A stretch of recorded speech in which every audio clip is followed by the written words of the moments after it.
Good morning students. आज हम लोग क्लास 1 में और क्लास 5 में ये पढ़ेंगे क्या, संचिता बुक का 7 नंबर चैप्टर री की मात्रा। तो पिछले दिन जो है री की मात्रा पर, री की मात्रा जो टॉपिक है इस पर हम लोग चर्चा किए थे। चर्चा में आपका हम बताए थे क्या, री की मात्रा के बारे में और री से बने शब्द के बारे में। कुछ शब्द हम दिए थे जो कि री मात्रा से हो और कुछ शब्द दिए थे जो री अक्षर से हो।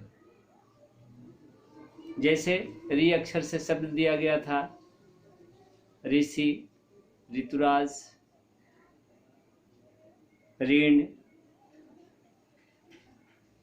और क्या, इसी तरह से।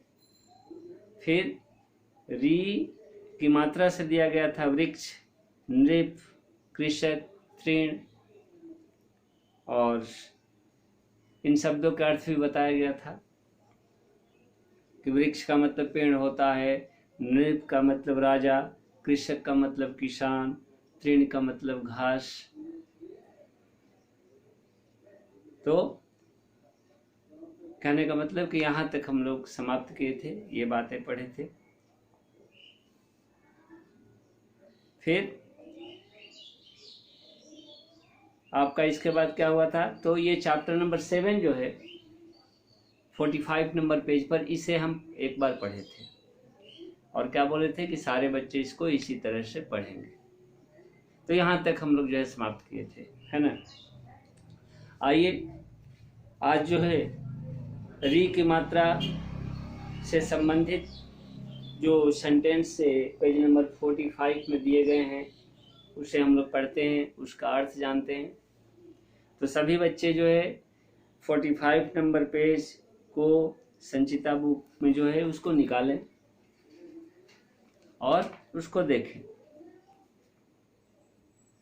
लाइन बाय लाइन जो है हम पढ़ते हैं, इसका अर्थ आपको बता रहे हैं। तो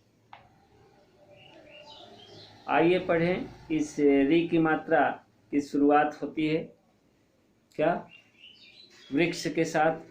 वृक्ष कैसे हैं, तो हरे भरे हैं। क्या है, हरा भरा वृक्ष था। वृक्ष है यानी पेड़। पेड़ कैसे थे, तो जो पेड़ थे वह हरे भरे हैं। यहाँ पर देखें, हम पिक्चर में भी देख सकते हैं। यहाँ पर तस्वीर में ये क्या दिखाया गया है, एक पेड़ का देखिए फोटो है और यह पेड़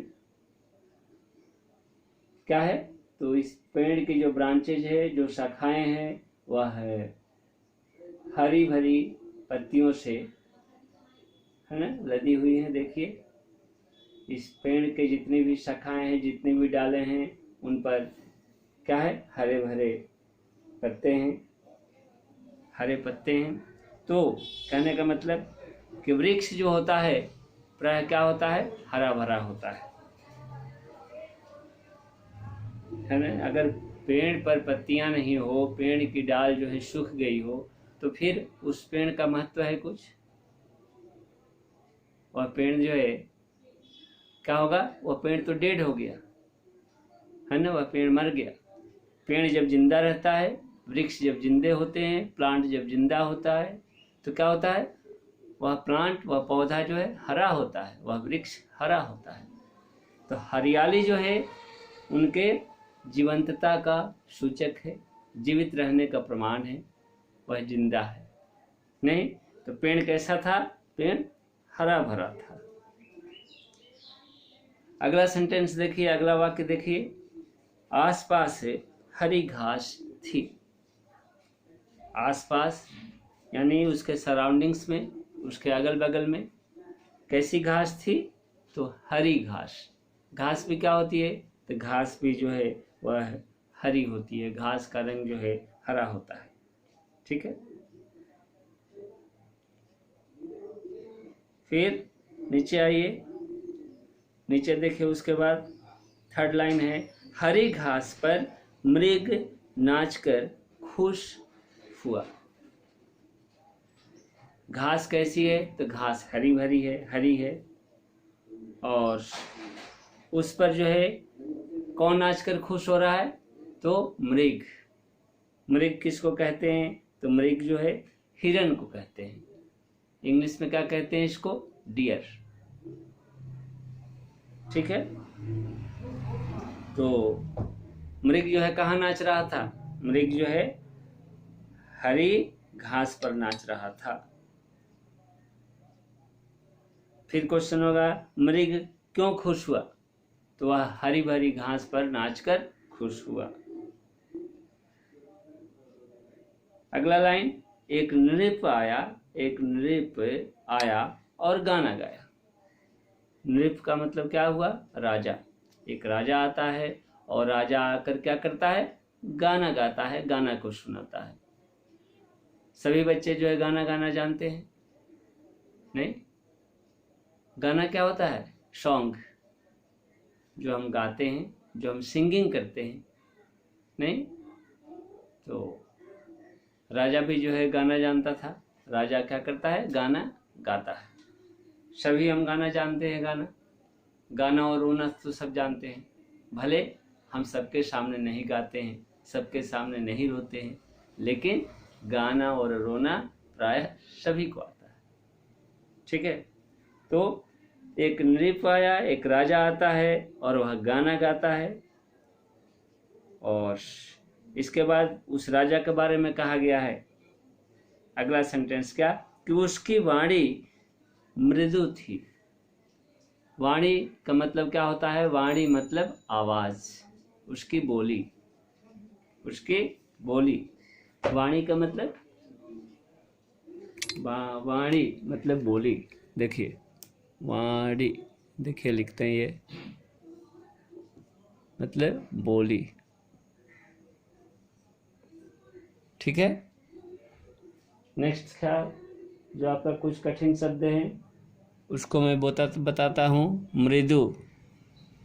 मृदु मतलब मीठा, मृदु मतलब मधुर।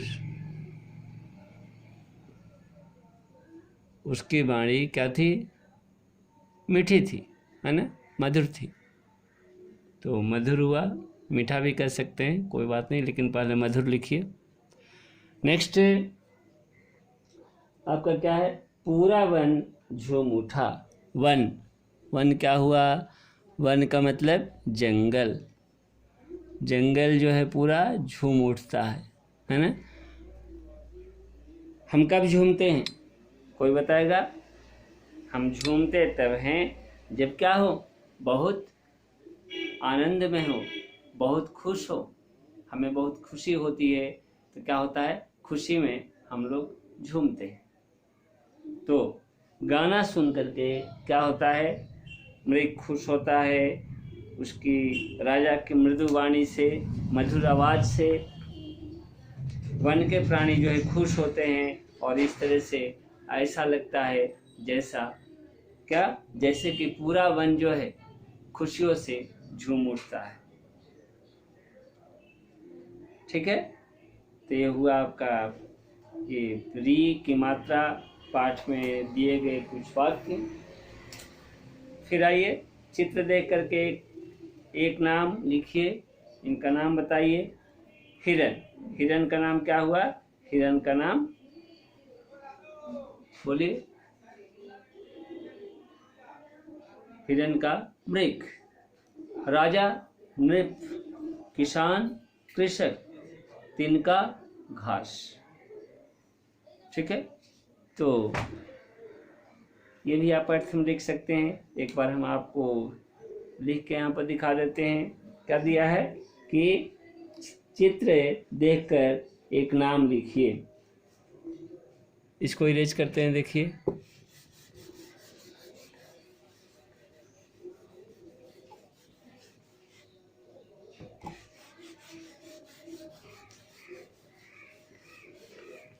क्या हम बताए?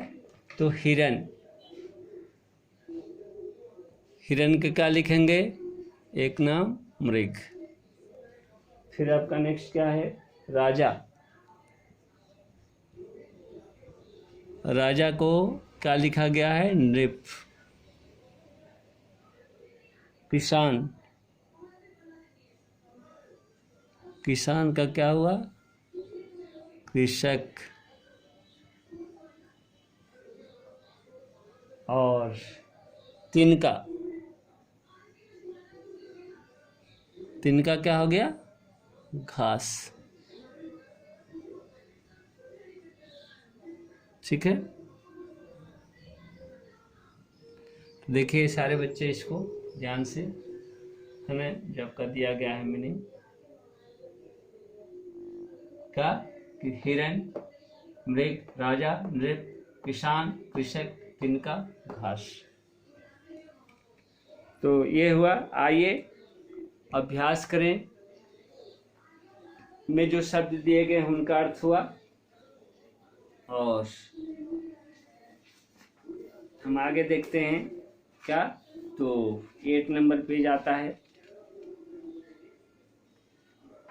तो इस तरह से 7 नंबर री की मात्रा चैप्टर का एक्सप्लेनेशन हम लोग समाप्त किए। नेक्स्ट डे हम लोग क्या करेंगे? तो इसके क्वेश्चन आंसर पर विचार करेंगे, क्वेश्चन आंसर के बारे में बताएंगे। ठीक है, तो आज के लिए इतना ही। क्वेश्चन इसमें जो है हम लोग अपने से ढूंढ करके लिखेंगे, इस पर जो वाक्य दिए गए हैं इस पर क्वेश्चन बनेगा। तो आज के लिए इतना ही रहने देते हैं। नेक्स्ट मिलेंगे इसके क्वेश्चन आंसर के साथ। तब तक के लिए धन्यवाद।